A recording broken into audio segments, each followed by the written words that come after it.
Mensagem de hoje, uma prova de fé. A maior prova de fé que nós temos.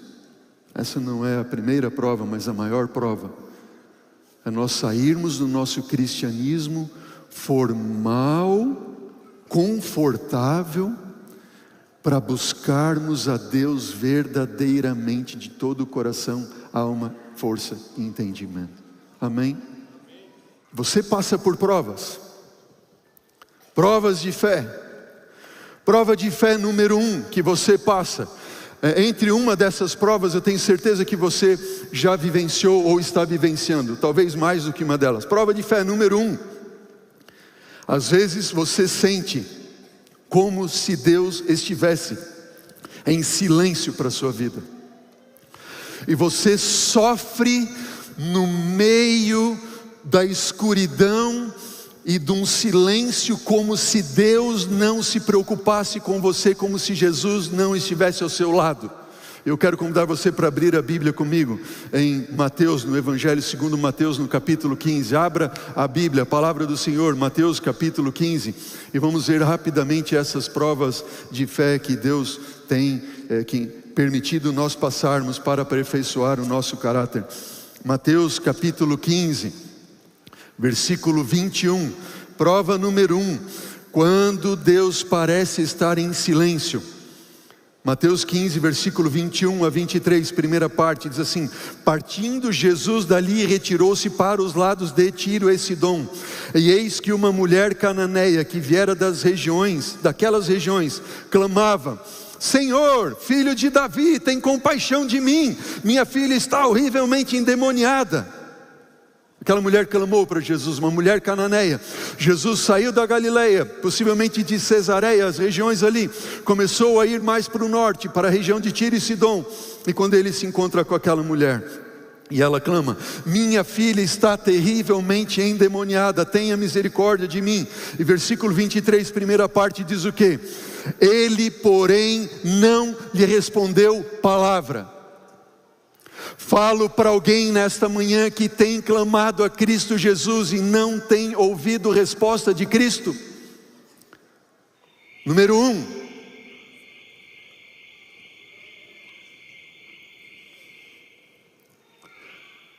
Número 1. Jesus nunca passou por qualquer lugar em vão. Jesus foi para aquela região porque ele tinha um propósito, e o propósito de Jesus era salvar aquela mulher e trazer lições dela para nós hoje. Já pensou? Jesus, ele estava certo dia em Cesareia, do lado de Cesareia ali, de Cafarnaum, melhor dizendo, Cafarnaum, e ele atravessa o lago, o mar da Galileia, para ir à terra dos Gerazenos, ou Gesarenos ali, somente para libertar 2 endemoniados, sendo que um deles especificamente se tornou um grande evangelista de Cristo Jesus. E aqui em Mateus, no capítulo 14, no versículo 34 a 36, diz que quando Jesus voltou para lá, depois de salvar aquele homem, diz que a multidão veio estar com ele e rogavam para que Jesus curasse os enfermos, expulsasse demônios e fizesse curas ali. Jesus nunca passou por qualquer lugar em vão. Lição número 1. Sabe o que isso significa? Significa que se você está aqui na igreja hoje, não é em vão. Você veio ter um encontro com Cristo, e Cristo está aqui para ter um encontro contigo. Amém. Você que está me assistindo nesse momento, você não caiu nesse canal em vão. Alguém não mandou o link dessa mensagem em vão para você por nada. Não. É porque Jesus está indo ao teu encontro para te salvar. Amém por isso. Queridos, lição número 2. Jesus não respondeu uma palavra sequer. Que duro isso! Se ele tivesse pelo menos dito uma palavra, quando ela clama: Senhor, filho de Davi, tem misericórdia de mim, minha filha está terrivelmente endemoniada. Se Jesus ao menos tivesse olhado para ela. Ele sequer olhou para ela. Jesus não disse uma palavra sequer. Situação difícil, ruim, não é verdade? Mas podia ainda ficar pior, e o texto revela que a situação ainda ficou pior. Sabe por quê? Porque os discípulos pediram para Jesus falar. Os discípulos pediram para Jesus falar, mas pasmem, eles não pediram para Jesus curar a filha dela, para Jesus estar com ela, eles pediram para Jesus mandar ela calar a boca. Você consegue imaginar um negócio desse? Que loucura! E o capítulo 15, versículo 23, segunda parte, diz: e os discípulos, aproximando, rogaram a Jesus: Senhor, despede ela, porque ela vem clamando atrás de nós, ela vem gritando atrás de nós. E Jesus não falou nada para ela, não falou nada, mas disse para os discípulos. Sabe por quê? Porque ainda podia ficar pior. O que foi que Jesus disse aos discípulos? Versículo 24, Jesus respondeu: eu não fui enviado senão às ovelhas perdidas da casa de Israel. E aquela mulher ouviu essas palavras. Jesus não falou para ela, Jesus não olhou para ela. Os discípulos disseram: Senhor, manda ela ficar quieta e ir embora. E agora quando Jesus fala, Jesus diz assim: eu não fui enviado senão para as ovelhas perdidas da casa de Israel. A implicação é que ele não tinha sido enviado para ajudar ela. Terrível, não é verdade? Mas podia ficar pior ainda? O que você acha? Sim ou não? Sim, podia ficar pior. Se você acha que a situação da sua vida está ruim, pode ficar pior. Pode ficar pior. Versículo 25 e 26. Não feche a sua Bíblia, deixa a Bíblia aberta em Mateus capítulo 15, versículo 25 e 26. Diz assim: ela, porém, mesmo ouvindo os discípulos falarem, Jesus não falando nada, e depois Jesus dizendo: não é para você que eu vim, ela, porém, veio e o adorou, dizendo: Senhor, socorre-me. Então ele respondendo disse, agora ele falou com ela, para ela, e olha o que Jesus diz para ela: não é bom tomar o pão dos filhos e lançá-lo aos cachorrinhos. Uau, como assim?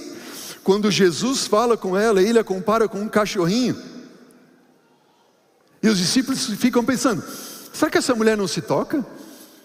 Ela nem é judia, nada disso, fica clamando aqui, como assim?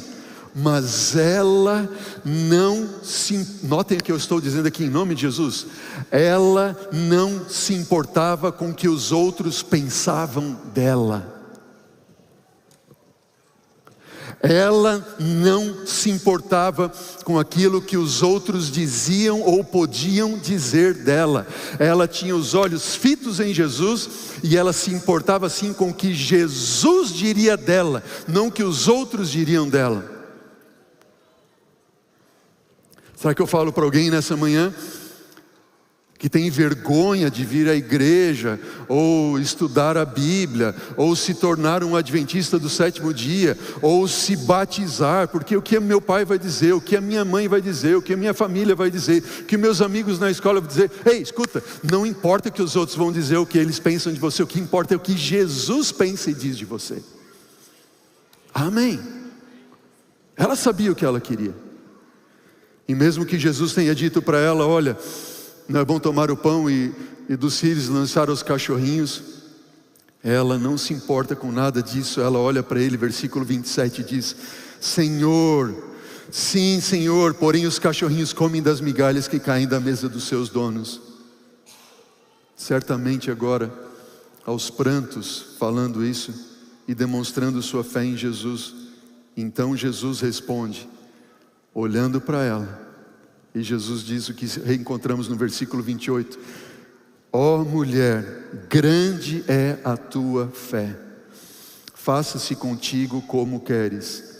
E desde aquele momento a sua filha ficou sã, sarada.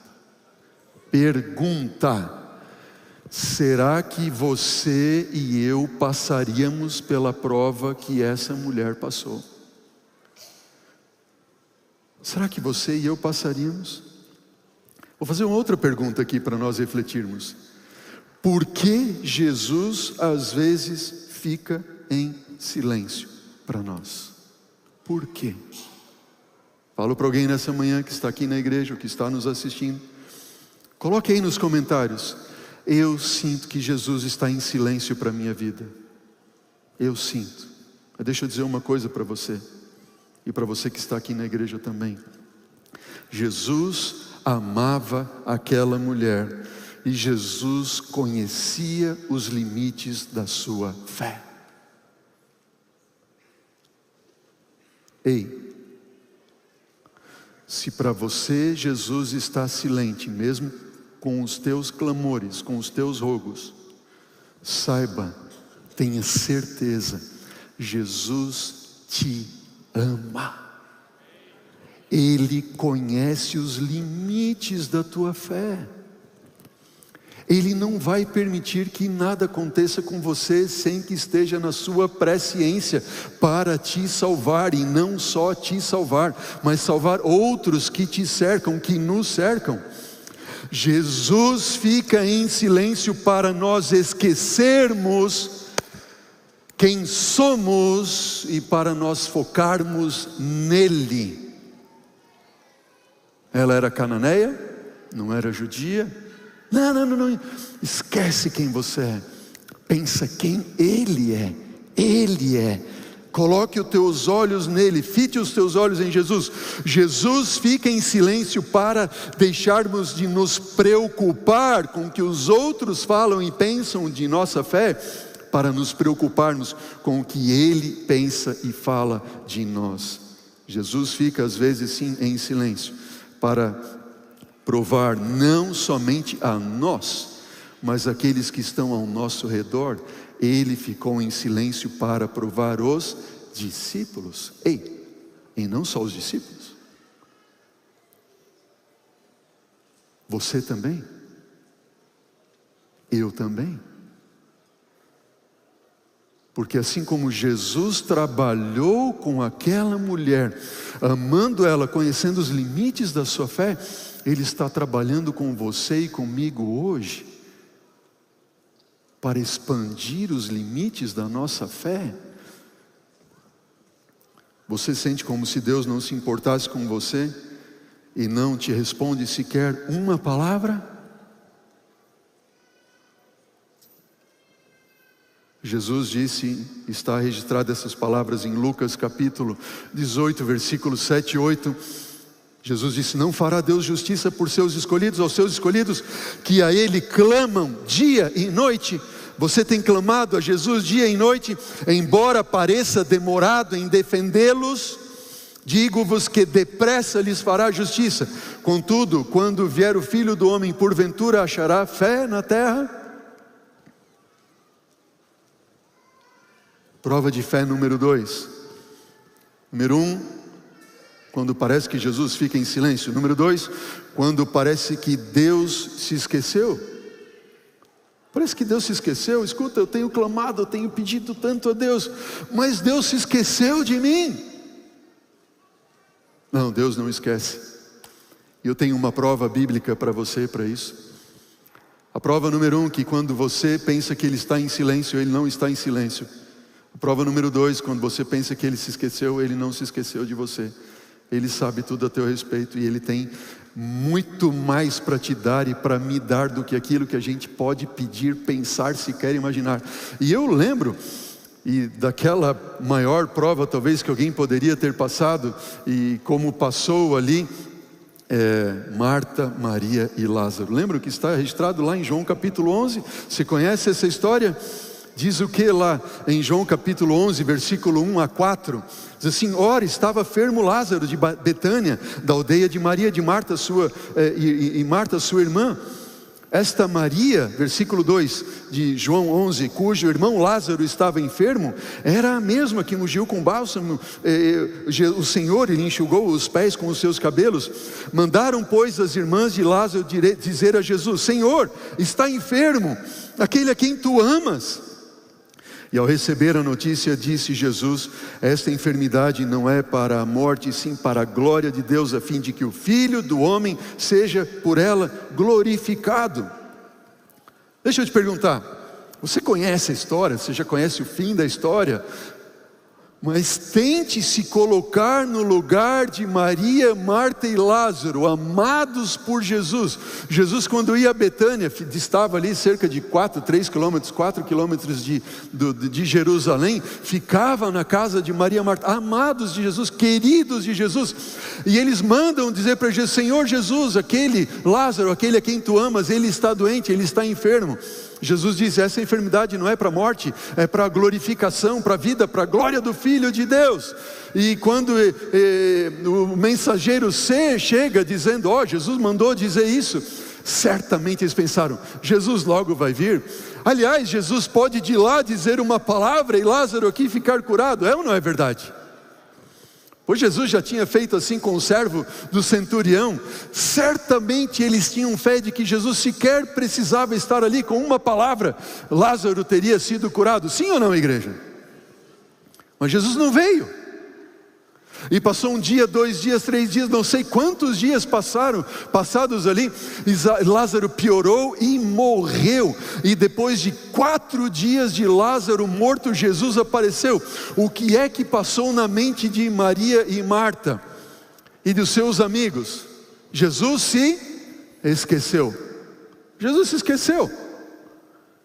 Falo para alguém que passa pela prova do esquecimento e você pensa: Jesus se esqueceu de mim.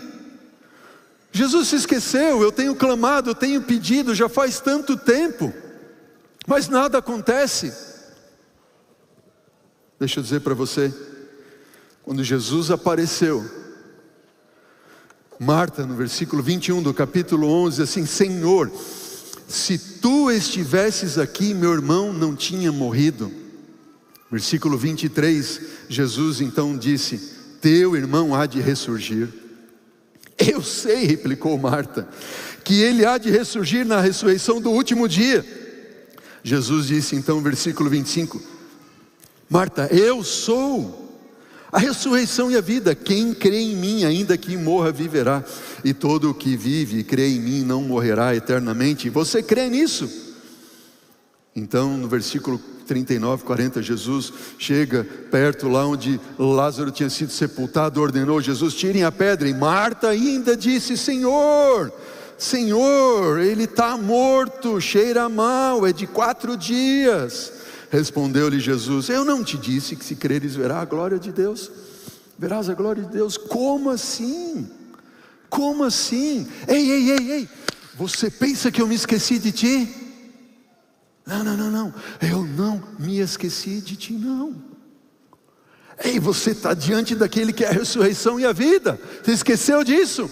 Não, Senhor, eu sei que o meu irmão há de ressuscitar lá no último dia. Sim, não, Jesus, não é isso que eu estou falando. Você crê nisso? Onde colocaram ele? Aí falou lá: tirem a pedra. Mas Senhor, cheira mal. Como assim? Será que eu falo para alguém nessa manhã que pensa que Deus se esqueceu de você, que Jesus se esqueceu de você? Ele não se esqueceu e jamais se esquecerá de ti. As escrituras dizem: mesmo que uma mãe viesse do seu filho se esquecer, eu jamais me esquecerei de ti. Uau! Esse é o nosso Deus. E embora pareça que Jesus tenha esquecido, sabe o que Ele quer nos ensinar com isso? Sabe por que às vezes parece que Jesus se esqueceu? Só parece, porque Ele nunca se esquece.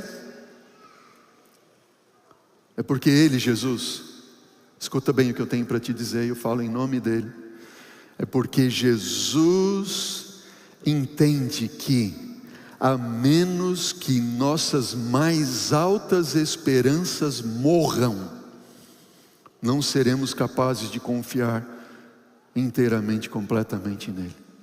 Repito, às vezes parece que Ele esqueceu, e Ele demora mais do que você imagina, mais do que você queira, porque Ele sabe que a menos que as tuas mais altas esperanças morram, você não vai aprender a confiar inteiramente nele. E é por isso que Jesus, Ele não chega assim, faltando 1 minuto para a hora marcada. Não, na tua hora marcada. Não.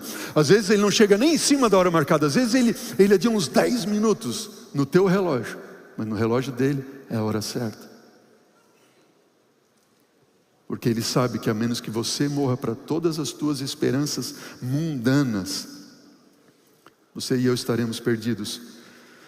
Nós cremos no dom de Deus, no que Ele fez lá com Maria, Marta, ressuscitou Lázaro. Nós cremos no Deus da Bíblia. Nós cremos no Deus que opera na China, mas será que a gente crê no Deus que pode operar na minha vida, na nossa vida hoje? E eu quero dizer para você, você não apenas tem que crer, mas você tem que saber, Ele está operando sim na tua vida hoje, mesmo que você pense que Ele esqueceu. Ele não esqueceu. Ele está obrando todo o tempo para te salvar. Se você se sente como se Deus tivesse esquecido de você, eu quero ler para você o que encontrei no livro Educação, página 255, relacionado aos eventos da história de Cristo Jesus nas Sagradas Escrituras. Assim, estas coisas não foram escritas meramente para que as pudéssemos ler ou admirar, mas para que a mesma fé, para que o que a igreja diz para mim? Para que a mesma fé que na antiguidade operava nos servos de Deus, possa operar em nós hoje, de maneira não menos assinalada do que a que Ele operava naquele tempo. O Senhor fará hoje, onde quer que haja corações de fé, que sejam os condutores de seu poder. Amém. Não há perigo, notem, não há perigo de que o Senhor despreze as nossas orações ou as orações do seu povo. Livro Parábolas de Jesus. Não há perigo que o Senhor despreze as orações do seu povo. O perigo está em que o que, igreja? Desanimem na tentação e prova e deixem de perseverar em oração. Aqui está o perigo. Esse é o perigo. Prova de fé número 3. Às vezes você pensa que ele está silente, às vezes você pensa que ele esqueceu, mas às vezes você pensa, mas pastor, os poderes do mundo que me cercam são poderosos demais. Eu não consigo. Veja, por que eu estou falando tudo isso para você? Porque você e eu temos um chamado de Deus, e esse chamado é para sermos testemunhas, falarmos de Jesus para as outras pessoas. Mas você pensa assim, eu não posso, eu não tenho como, porque minha vida está isso, Deus me abandonou, Deus se esqueceu de mim, Deus não me ouve, olha os problemas que eu estou passando. Eu estou mostrando para você, não, até Jesus voltar nós passaremos por provas e dificuldades, mas entenda, número 1, Jesus não está em silêncio para você. Número 2, Ele não se esqueceu de você. Número 3, pode parecer que as circunstâncias ao seu redor sejam tão terríveis e desastrosas como uma grande tempestade, e você pensa que vai ruir, vai naufragar. Eu quero dizer para você, Deus está ao seu lado, Jesus está à sua frente. Mateus capítulo 14, abra a Bíblia comigo. Mateus capítulo 14, o que diz as Escrituras? Aqui nós encontramos aquele relato bíblico, logo após Jesus ter multiplicado os pães e peixes. Vejam o contexto, atentem para o contexto. Eu já digo o verso para você, Mateus 14, olha para mim, rapidamente, olha para mim. Jesus havia acabado de multiplicar naquele dia pães e peixes, 5 pãezinhos e 2 peixinhos para uma grande multidão. Eles estavam ali a ponto de aclamar Jesus o rei. Quem é esse? Ele resolve todos os problemas de ordem social, ele resolve todos os problemas de ordem ali de saúde, curando todos os enfermos, ele alimenta todos, o problema de alimentação. Que rei é esse? E quando Jesus percebe que eles estavam ali para aclamá-lo rei, Jesus assim, ei, vem cá vocês 12 aqui. Sim, senhor, estamos prontos aqui. O que o senhor quer de nós? Dispersam a multidão. Dispersam a multidão agora. Façam o que eu estou ordenando. E eles não tiveram como rebater as palavras de Jesus e despedem a multidão.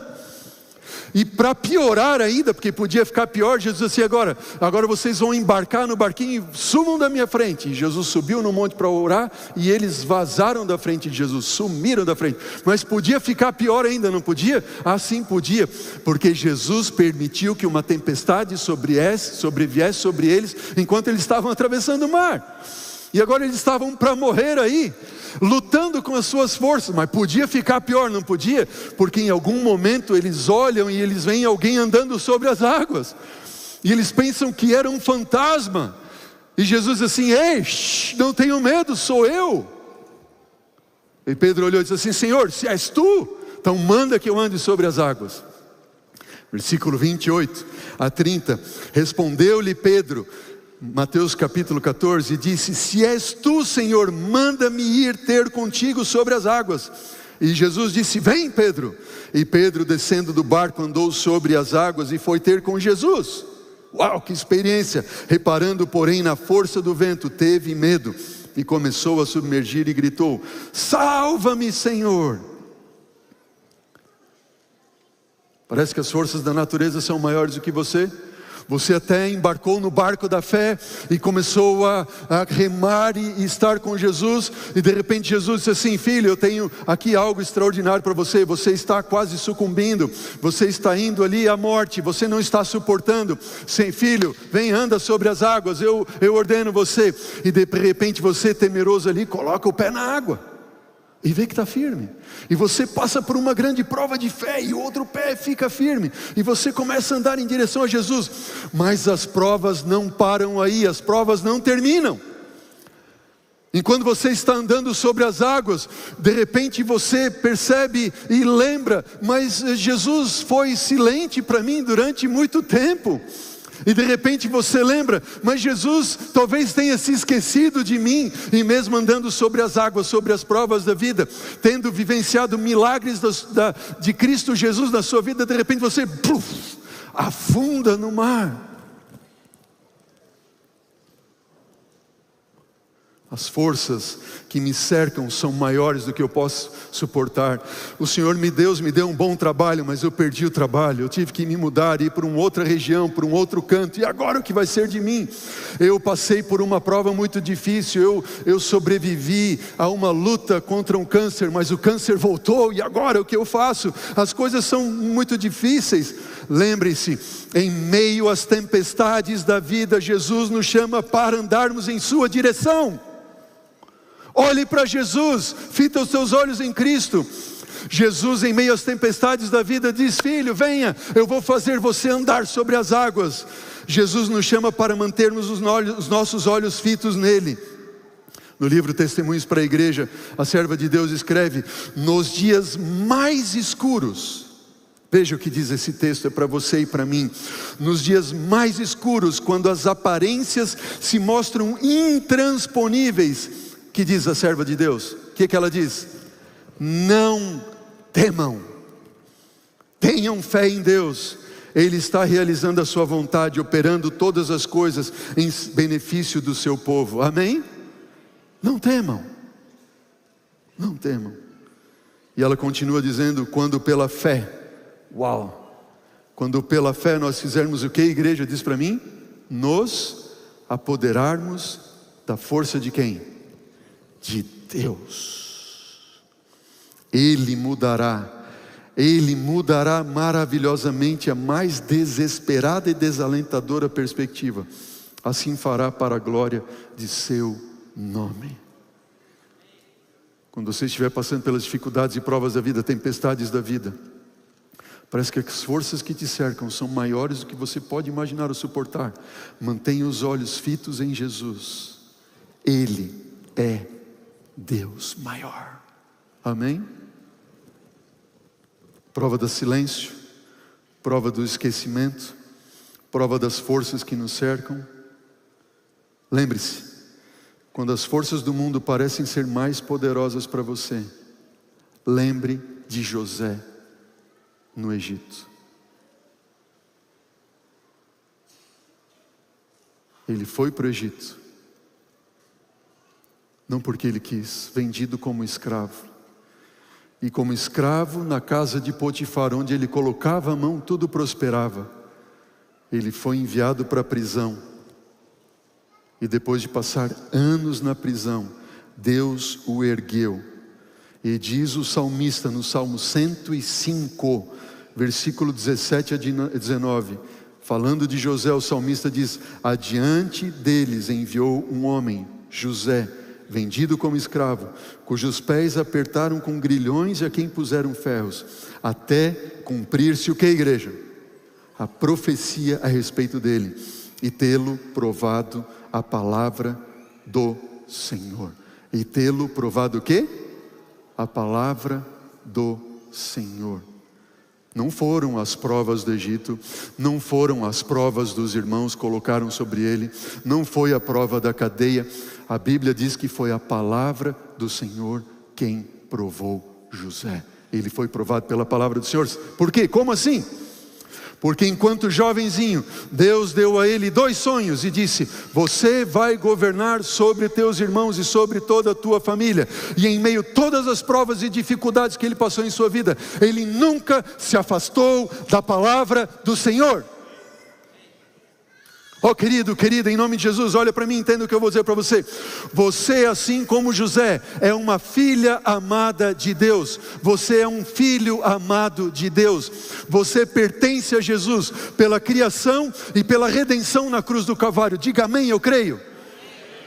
E Deus tem um propósito para a sua vida. O propósito é você ser grande, é você ser cabeça e não cauda, é você ser um representante dos céus aqui na terra. E louvado seja o Senhor Deus por isso. Não se esqueça de quem você é e dos propósitos que Deus tem para a sua vida. Quanto maior a prova, maior a vitória. Quanto maior for o preparo, maior será o poder da influência e do serviço. Deus te fez para ser grande, Deus te fez para fazer grandes coisas para o seu nome. Ele está ao teu lado. E a última prova. Sabe que se Deus fica silente é terrível. Se Deus parece que Ele esqueceu, é pior ainda. E quando tudo que nos cerca ao redor, as forças do mal e da natureza das circunstâncias da nossa vida, parece que nós não conseguimos suportar, é pior ainda. Será que pode ficar pior? O pior é quando parece que Deus errou, falhou.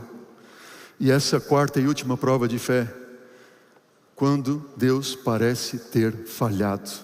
E nós vamos ler juntos esse último texto da Bíblia dessa manhã. Abra a Bíblia ali em Marcos, no capítulo 15, versículo 22 a 32. Marcos 15.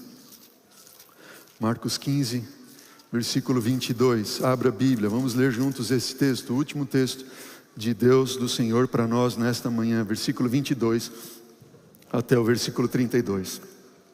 Acompanhe para mim. Quando parece que Deus falhou. Oh, terrível situação essa. Versículo 22 do capítulo 15 de Marcos, assim: levaram Jesus para o Gólgota, que quer dizer lugar da caveira. Levaram ele para lá, nosso Jesus. Deram-lhe de beber vinho com mirra, porém ele não tomou. Então fizeram o quê? Crucificaram e repartiram entre si as vestes dele, lançando sortes sobre ele, para ver quem levaria, o que levaria cada um. E na hora terceira, quando o crucificaram, e por cima dele estava em epígrafe a acusação, e essa acusação dizia o quê? O rei dos judeus. E com ele crucificaram 2 ladrões, um à sua direita e outro à sua esquerda. E cumpriu-se a profecia que diz o quê? Com os malfeitores foi contado.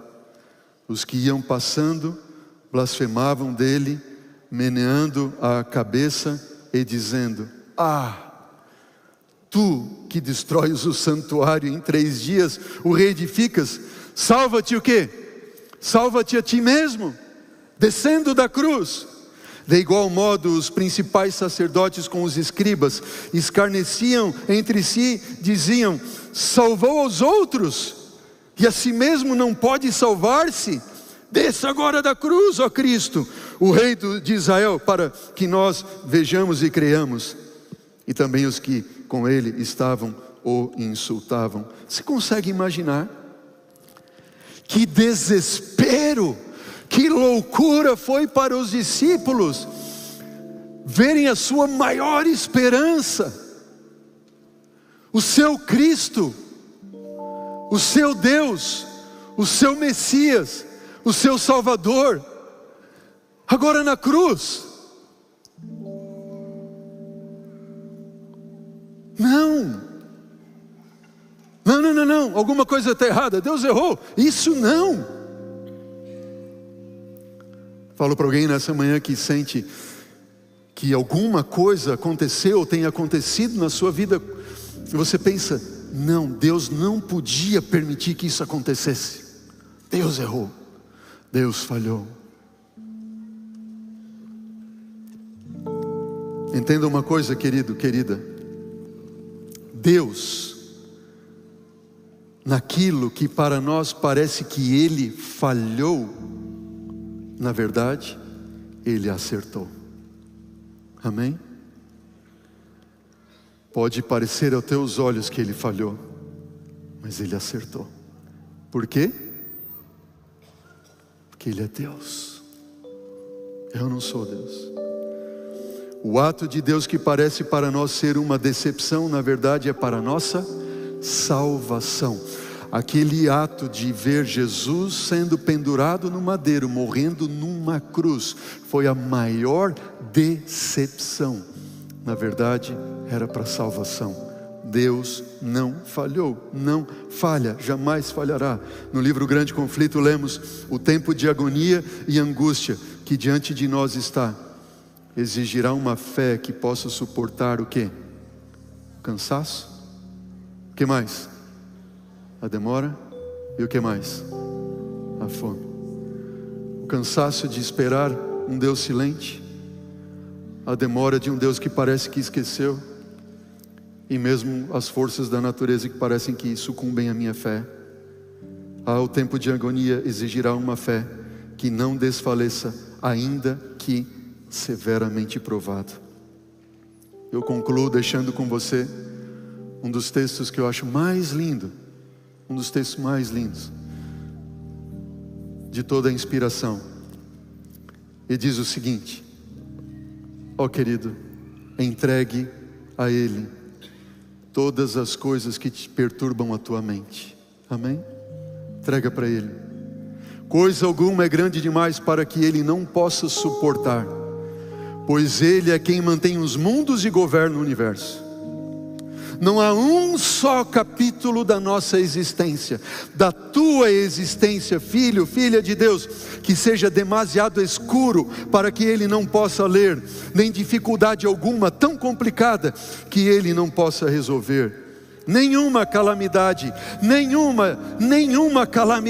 poderá sobrevir ao mais humilde dos seus filhos. Ansiedade alguma que lhe perturbe a alma, nenhuma alegria que possa ter, nenhuma oração sincera que lhe escape dos lábios, sem que seja observado pelo Pai Celestial, ou sem que Ele lhe desperte imediato interesse no coração de Deus.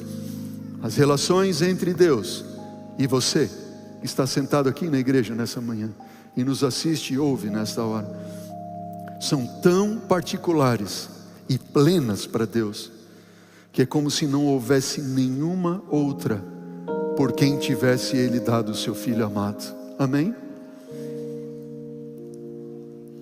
Quem é esse Deus? Mariane, esse é o meu Deus. Amém? Esse é o teu Jesus, querido. Qualquer pensamento, Ele vê. Jonatas, Ele conhece todo o teu pensamento. Tudo. E quando você dirige o teu pensamento, tua mente para Ele, é como se não houvesse mais ninguém no universo por quem Ele tivesse tanto interesse. Ó queridos, quando Deus parece estar em silêncio, Ele é Deus. Quando parece que Deus se esqueceu, Ele é Deus. Quando parece que as forças que nos cercam são mais fortes do que nós, Ele continua sendo Deus. E quando mesmo parece que Ele falhou, Deus é Deus. Amém? Quero fazer um convite para você. Se há alguém nessa manhã aqui que sentiu que Deus estava silente, ou se esqueceu, ou que as forças ou que ele errou, mas que hoje você gostaria de dizer: Senhor, em tudo isso eu vejo que o Senhor estava trabalhando em mim para me salvar. Senhor, me perdoe, continue fazendo a tua obra. Eu sou teu, Senhor, eu sei que o Senhor está ao meu lado. Se você, em meio às lágrimas dessa vida, às lutas dessa vida, quiser nesta manhã entregar o seu coração a esse Deus, confiando que Ele é Deus, que Ele continua sendo Deus, que Deus é Deus, não silente, presente, não esquecido, mas ao seu lado, todo poderoso, que jamais falha. Enquanto o Alexandre canta essa música, eu convido você que está ouvindo a voz desse Cristo no seu coração a vir aqui à frente. Vem aqui à frente. E nesse gesto de vir aqui à frente, você vai entregar a sua vida, o seu coração a Jesus, dizendo: Senhor, Tu és o meu Deus eternamente. Amém. Graças te damos, Senhor, porque Tu és o nosso Deus. Perdão, Senhor, quando nós pensamos que o Senhor estava silente, distante, que o Senhor talvez tenha se esquecido. Perdão, Senhor. Perdão, o Senhor sempre está ao nosso lado. O Senhor é Deus em todas as circunstâncias. Continue sendo o nosso Deus, Pai, trabalhando em nosso coração, nos salvando de nós mesmos, nos preparando, Pai, dia a dia, semana a semana, para recebermos a chuva serôdia, Pai, que vai banhar toda essa terra com o poder da mensagem que Jesus em breve virá. Usa-nos como povo, como igreja, como indivíduos. Te pedimos em nome dEle, Cristo Jesus. Amém, Pai. Amém, Deus querido. Amém.